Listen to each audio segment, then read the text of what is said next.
Hello everyone, আশা করছি আপনারা ভালো আছেন। আমি অবশ্যই ভালো আছি। তো আজকে আপনাদের কাছে নিয়ে চলে এসেছি একটা নতুন ভিডিও। এটি হলো বাবুঘাট থেকে কিভাবে পুরী আপনারা যেতে পারবেন। কলকাতা বাবুঘাট থেকে কিভাবে পুরী যেতে পারবেন বাসে। যদি আপনারা ট্রেনের টিকিট অ্যাভেলেবেল না পান, সেক্ষেত্রে আপনারা বাসে কিভাবে যেতে পারবেন এই ভিডিওটির মাধ্যমে সেটি আজকে জানাবো। তো এই যে বাসের ভিতরটা আপনি দেখতে পাচ্ছেন, পুরো ইনফরমেশন এই ভিডিওর মাধ্যমে দেবো।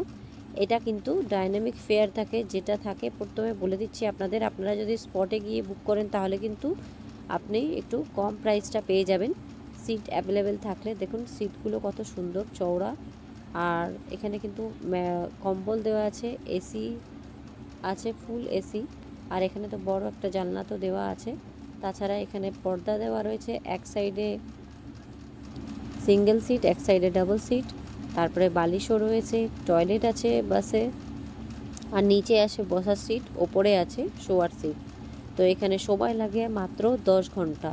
যদি আপনারা ট্রেনের টিকিট না পান, সেক্ষেত্রে শ্যামলী পরিবহন বাসে কিন্তু আপনারা কলকাতা থেকে পুরী যাত্রা করতে পারেন। একদম রিল্যাক্সে আপনারা যাত্রা করতে পারবেন, কোনো প্রবলেম আশা করছি হবে না। তো এই ভিডিওটার মাধ্যমে সেই ইনফরমেশনটাই আপনাদেরকে জানিয়ে দিলাম। তো যদি আপনারা অনলাইনে বুক করেন রেড বাস থেকে কিন্তু অবশ্যই পেয়ে যাবে। অনলাইনে বুক করলে একটু চার্জেসটা বেশি লাগবে। তো সেই জন্য আপনাদেরকে স্পটে গিয়ে আমি বুক করার কথা বলছি, যাতে আপনারা কম খরচের মধ্যে পৌঁছে যেতে পারেন যখন আপনারা ট্রেনের টিকিট অ্যাভেলেবেল না পেলেন তখন।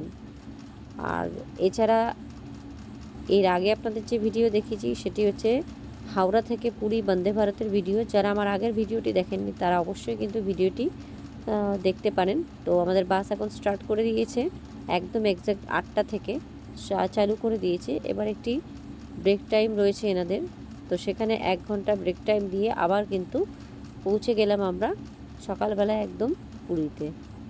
তো ভিডিওটি কেমন লাগলো, একটা ছোট্ট ভিডিওর মাধ্যমে ইনফরমেশনটা দিলাম। ভালো লাগলে অবশ্যই লাইক, কমেন্ট, শেয়ার এবং সাবস্ক্রাইব করবেন। যারা ফেসবুক থেকে দেখছেন তারা অবশ্যই ফলো করবেন এবং শেয়ার করে দেবেন অন্যান্য বন্ধুদের দেখার জন্য। যেহেতু এই ভিডিওটি পুরীর যে জগন্নাথ মন্দিরের উৎসব যখন হয়, রথের মালা, সেই টাইমে করা, সেক্ষেত্রে কিন্তু এটি পুরোপুরি বাস স্ট্যান্ড যেখানে, সেখানে নামেনি, একটু আউটসাইডে নেমেছেন। কিন্তু এখান থেকে যেতে কিন্তু কোনো অসুবিধা হয়নি এখান থেকে। তো পুরো ইনফরমেশন জানিয়ে দিলাম। Thank you for watching.